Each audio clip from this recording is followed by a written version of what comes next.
भैया, यह कैसी बीवी ले आए। इनकी जुबान तो कैंची की तरह चलती है। सुमन ने जैसे ही अपनी भाभी कविता के लिए ऐसा कहा तो कविता तुरंत रसोई से निकल कर आई और बोली, दीदी, जितनी भी चलती है तुमसे तो कम ही चलती है। तुमने फेरों के वक्त मेरी माँ से क्या कहा था, मैंने सब सुना था। दिन भर पलंग तोड़ने के अलावा कुछ करती नहीं हो। अभी मैं बोलने पर आई तो तुम सबके होश उड़ जाएंगे। सुमन तो कविता को इस तरह बोलते देखकर दंग ही रह गई। कहानी की सच्चाई जानने के लिए वीडियो को पूरा देखें और हमारे चैनल को सब्सक्राइब जरूर करें। अरे, यह कैसी सब्जी बनाई है, ना मिर्च है ना मसाला। भाभी, अपने घर से कुछ सीख कर आई हो या नहीं, या खाना बनाना भी हमें ही सिखाना पड़ेगा। सुमन ने खाने का कोर मुंह में डालते ही बाहर निकालकर कहा। वहां पर बैठी सुमन की माँ कौशल्या जी भी तुरंत थाली को एक तरफ सरकाते हुए बोली, इससे अच्छा खाना तो आदिवासी लोग खाते होंगे। अरे मोहित, यह खाना तो गले के नीचे उतरना भी मुश्किल है। बहू को समझाना पड़ेगा। एक हफ्ते की शादी में आज पहला दिन था जब ममता ने ससुराल में खाना बनाया था, लेकिन उसके हाथ का खाना खाते ही नंद और सास दोनों का मुंह बन गया।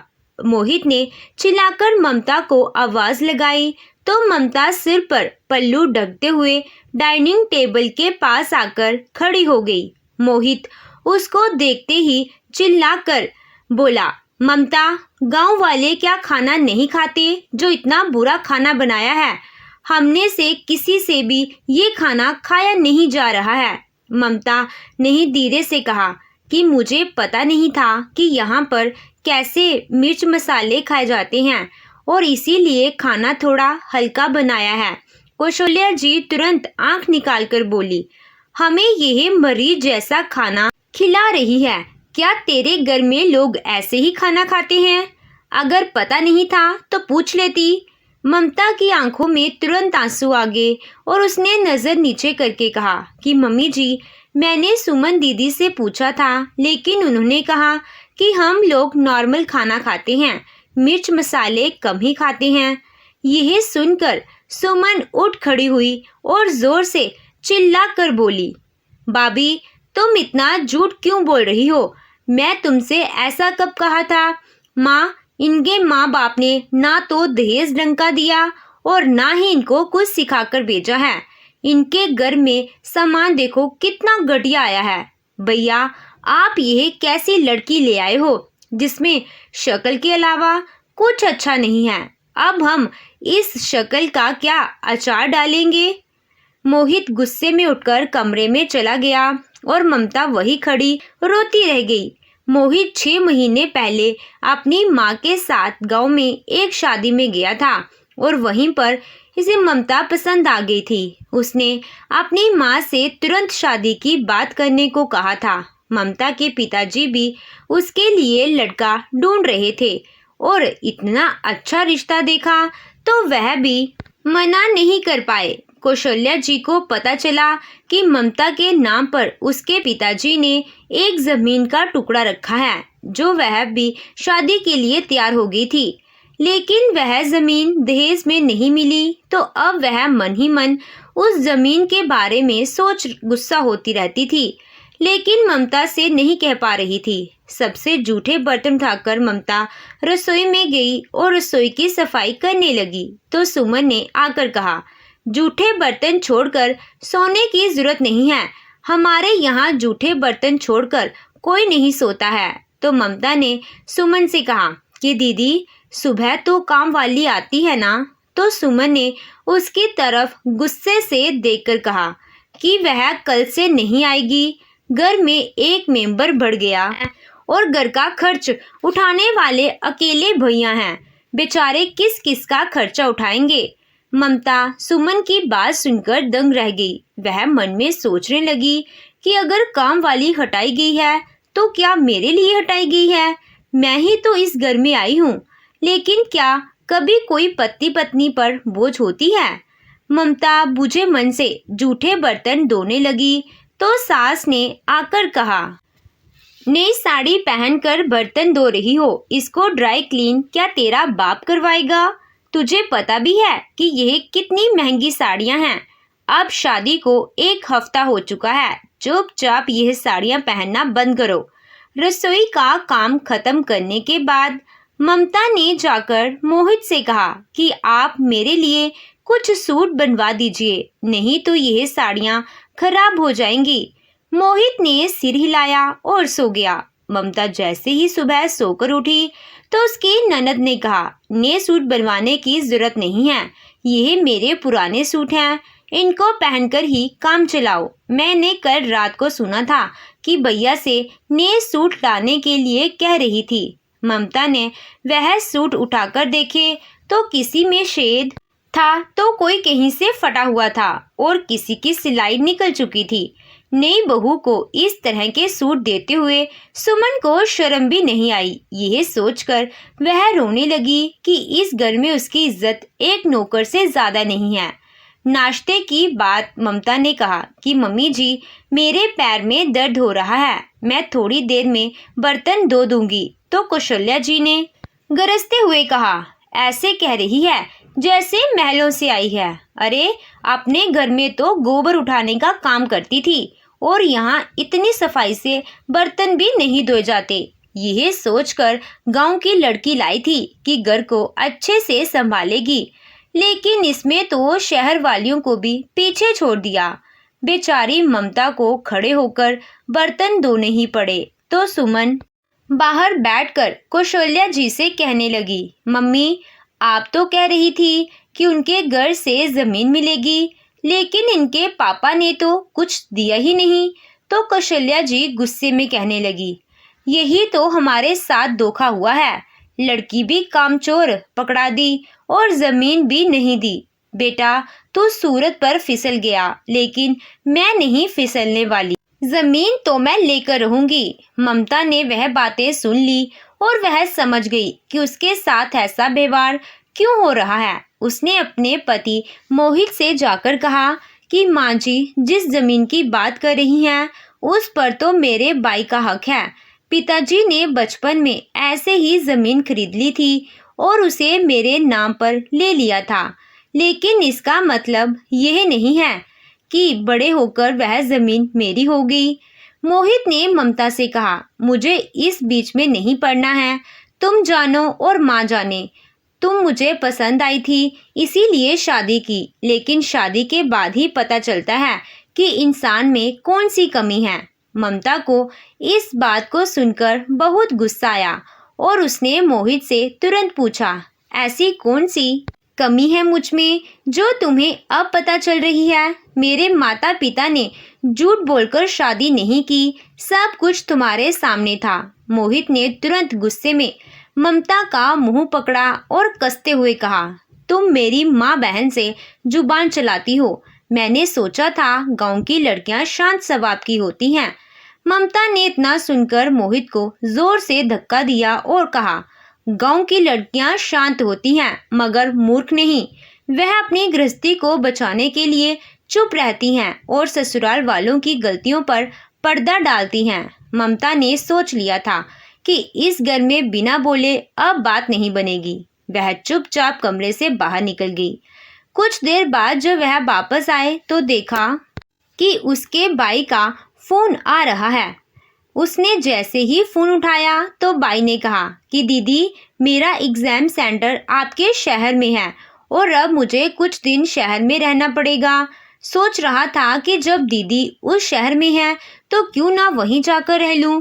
यह बात सुनकर तो ममता के होश उड़ गए थे। अब अपने भाई से कैसे कहे कि उसका ससुराल उसके रहने के लायक नहीं है। वह अपनी बहन को इस हाल में देखेगा तो रो पड़ेगा। उसने अपने आंसुओं को कंट्रोल करते हुए कहा कि तू अपने जीजाजी से बात कर ले। ममता ने मोहित के हाथ में फोन दे दिया तो मोहित उसको घूरने लगा। मोहित ने ममता के भाई से आने को तो कह दिया, लेकिन फोन काटते ही बोला, तुम गांव वालों को तमीज होती है कि नहीं? अगर एग्जाम है तो क्या दीदी का घर रहेगा? कहीं हॉस्टल में इंतजाम कर लेता। मोहित का गुस्सा देखकर ममता कुछ नहीं बोली, लेकिन वह मन ही मन सोच रही थी कि इसी शहर में मेरे भाई के इम्तिहान होने वाले हैं, तो ऐसे में भला यह सोचकर उसने कौन सी गलती कर दी। सोचा होगा इस बहाने कुछ समय दीदी के साथ बिता लेगा। अगले दिन सुबह मोहित ने यह बात जब कौशल्या जी से कही तो वह तो जोर जोर से बोलने लगी, अरे इस घर में जवान बेटी है, तुझे शर्म नहीं आती जो अपने जवान भाई को इस घर में बुला रही है। हमारा घर कोई धर्मशाला थोड़े है जो भाई से आने के लिए कह दिया। ममता तो यह सुनकर दंग रह गई कि उसके ससुराल वाले शहर के होकर भी इतने असभ्य हैं। सास ने खुले तौर पर कह दिया कि बहू तुम्हारा भाई यहाँ नहीं रुकेगा, उससे फोन करके मना कर दो। हमारा घर कोई सराय या धर्मशाला नहीं है जो यहाँ मुफ्त का खाएगा और बिस्तर तोड़ेगा। तुम्हारे घर वाले तो खाली हाथ चले आएंगे क्योंकि उनको तो कोई तमीज ही नहीं है।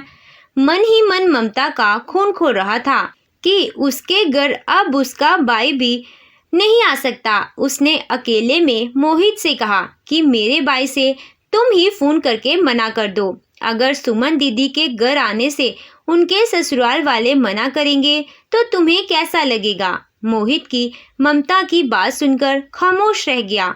कुछ देर बाद सास कमरे में आई और बोली, ठीक है बहू, बुला लेना अपने भाई को, लेकिन उसे साफ कह देना कि अपने काम से काम रखे। ममता ने थोड़ी राहत की सांस ली, लेकिन वह मन ही मन यह सोचकर हैरान हो रही थी कि आखिर उसकी सास मान कैसे गई। लेकिन उसने चुपके चुपके हो रही सास और ननद की बातें सुन ली। सुमन अपनी माँ से कह रही थी, माँ जब इनका भाई हाथ आएगा तो उसे जमीन की बात कर लेना, वह अपने पिताजी से जाकर जरूर कहेगा। कौशल्या जी ने सुमन से कहा कि अच्छा हुआ जो तूने मुझे यह आइडिया दे दिया।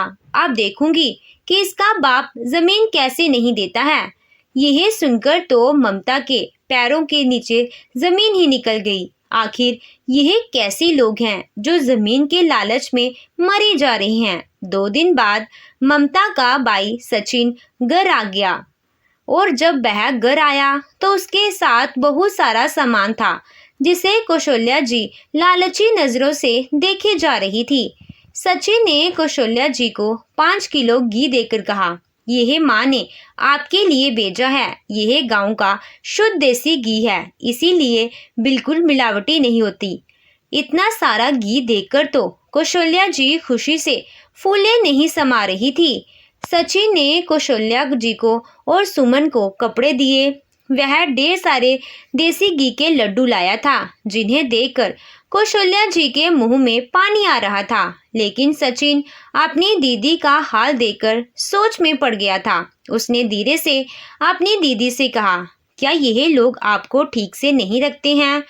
तो ममता ने हंसकर कहा कि नहीं पागल, ऐसा नहीं है, मेरे ससुराल वाले बहुत अच्छे हैं। सचिन को एक कमरा दे दिया गया और उसने एक चटाई बिछा दी गई जिस पर सुमन को बहुत गुस्सा आया कि उसके भाई के लिए घर में एक पलंग भी नहीं है। सचिन ने इस बात को अनदेखा कर दिया, लेकिन ममता ने दोनों माँ बेटी को कहते सुना कि मम्मी आप सचिन से ज़मीन के बारे में कब बात करोगी। ममता को यह डर लग रहा था कि कहीं यह लोग सचिन से ज़मीन के बारे में ना कह बैठे। ममता ने खुद ही अपनी सास से जाकर कहा कि मम्मी जी, आपको मेरे भाई से ज़मीन के लिए कहने की कोई ज़रूरत नहीं है क्योंकि वह ज़मीन मेरी है ही नहीं, किसी ने आपको गलत जानकारी दी है।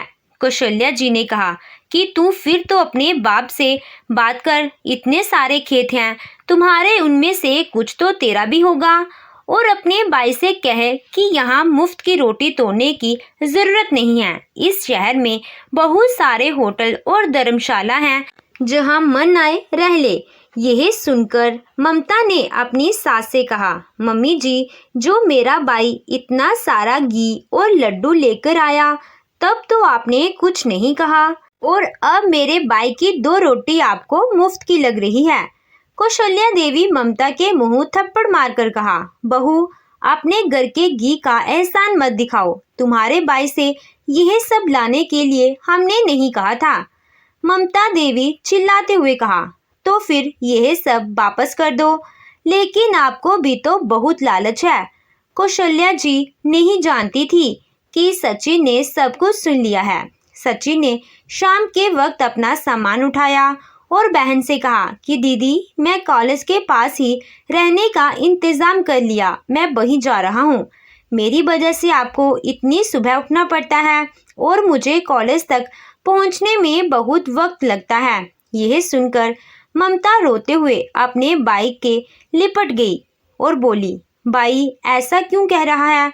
तब सचिन ने धीरे से ममता के कान में कहा कि दीदी, तुम घर से विदा जरूर हो गई हो, लेकिन किसी से डरने की जरूरत नहीं है और कुछ भी गलत कहने की जरूरत नहीं है। तुम्हारा भाई तुम्हारे साथ है। सचिन तो चला गया, लेकिन उसके कहे शब्द ममता के कानों में गूंज रहे थे। उसके भाई ये शब्द उसे हिम्मत दे रहे थे कि उसको अब यह सब कुछ नहीं सहना चाहिए। ममता ने अगले दिन सुबह उठकर सुमन के दिए पुराने सूट पहनने की बजाय अपनी साड़ी पहनी तो सास ने देखते ही कहा, बहू, तुझे मना किया था ना कि नई साड़ियां नहीं पहननी है और सुमन के सूट तुझे पहनने के लिए दिए थे, मगर तू फिर से यह साड़ी पहनकर खड़ी हो गई।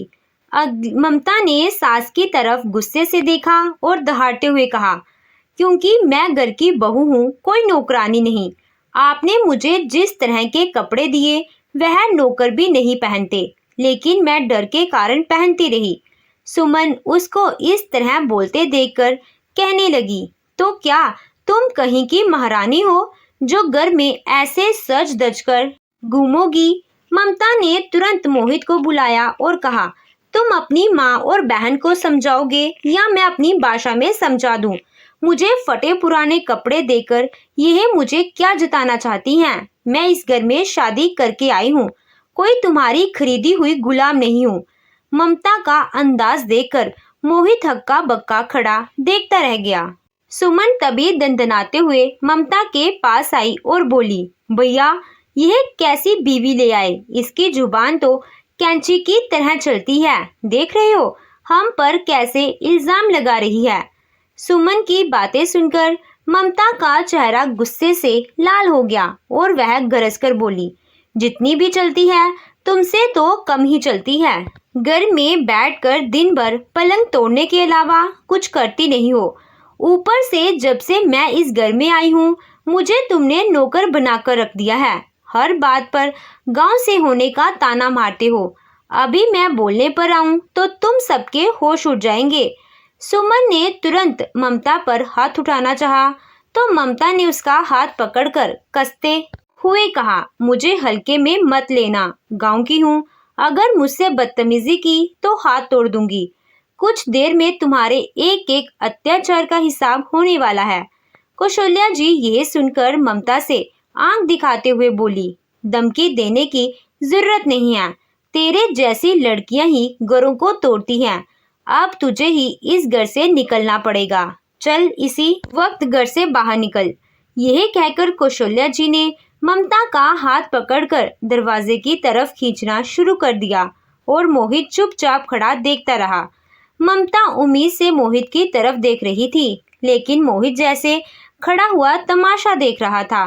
दरवाजे पर कुछ लोग आकर खड़े हुए, जिन्हें देखकर कौशल्या जी के होश उड़ गए, क्योंकि वह लोग कोई और नहीं पुलिस वाले थे और इसीलिए आए थे क्योंकि ममता ने कंप्लेंट की थी कि उससे दहेज मांगा जा रहा है। पुलिस को देखते ही कौशल्या जी ने तुरंत ममता का हाथ छोड़ दिया और कहने लगी कि साहब, ये हमको बहुत परेशान करती है, आप इसको पकड़कर ले जाओ। तो पुलिस इंस्पेक्टर ने कहा, हमें अच्छी तरह पता है कि कौन किसको तंग कर रहा है। पुलिस इंस्पेक्टर ने तुरंत कांस्टेबल को सबके जीप में बैठने के लिए कहा और तभी वहां पर ममता का भाई सचिन आ गया, जिसे देखते ही ममता उससे लिपट गई और बोली, भाई, अगर तूने मेरा साथ नहीं दिया होता तो मैं इस घर में रो रो कर मर जाती, क्योंकि इन्होंने तो मेरा हाल बुरा कर दिया था और पति भी मेरा साथ नहीं दे रहा था। यह देखते ही मोहित ने तुरंत ममता से माफ़ी मांगना शुरू कर दिया, लेकिन ममता ने साफ कह दिया, तुम में से किसी के अंदर इंसानियत नहीं है। अब जेल की हवा खाओगे तो सारी इंसानियत याद आ जाएगी। इसके बाद पुलिस ने बैठ करके ले गई और ममता भी अपने भाई के साथ अपने मायके चली आई। तो दोस्तों, आपको ये कहानी कैसी लगी कमेंट कर हमें ज़रूर बताइएगा। कहानी अच्छी लगी हो तो वीडियो को लाइक कीजिएगा, चैनल पे नए हो तो चैनल को सब्सक्राइब कीजिएगा। Thank you.